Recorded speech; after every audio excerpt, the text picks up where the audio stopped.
sa presidenteng bangag at ubod ng magnanakaw. Marcos Rizal.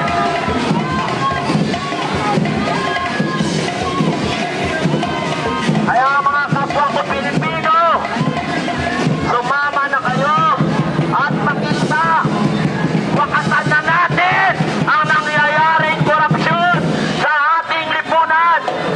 Kailangan pong makialam na tayo sa tunay na nangyayari sa ating bansa, sapagkat tayong mga ordinaryong Pilipino ang tunay na naapektuhan ng pangyayaring magnanakaw na Pangulong Bangag at pakahubod na magnanakaw na Presidenteng Marcos.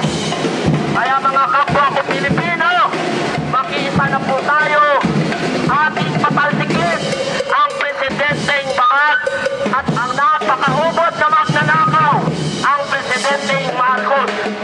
Kaya ang ating sigaw, Bongbong Mandarambong, Bongbong Mandarambong, Bongbong Mandarambong, Marcos Rizal, Marcos Rizal, Marcos Rizal, Marcos Rizal, Marcos Rizal.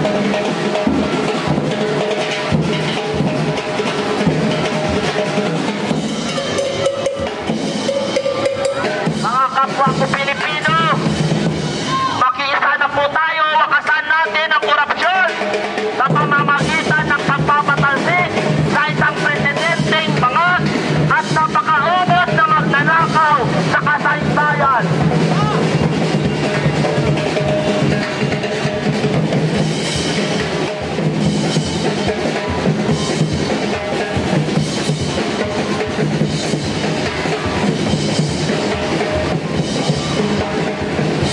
Kaya po, mga kapwa ko Pilipino, panahon na upang makialam kayo sa nangyayari sa ating bansa.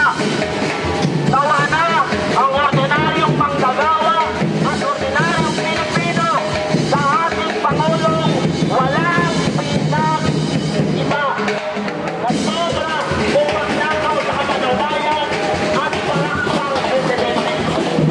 Kaya po, mga kapwa ko Pilipino, hinahanyayahan namin kayo, sumama kayo at makita, wakasan natin ang korupsyon sa ating bansa na patuloy na siyang nagpapahirap sa mga ordinaryong Pilipino, sa ordinaryong manggagawa. Kaya nga tayo dapat ay magkakaisa, wakasan natin ang korupsyon na nangyayari sa ating lipunan. Wakasan natin sapagkat hindi na kahaya-haya sa bansa na mamumuno ang isang leader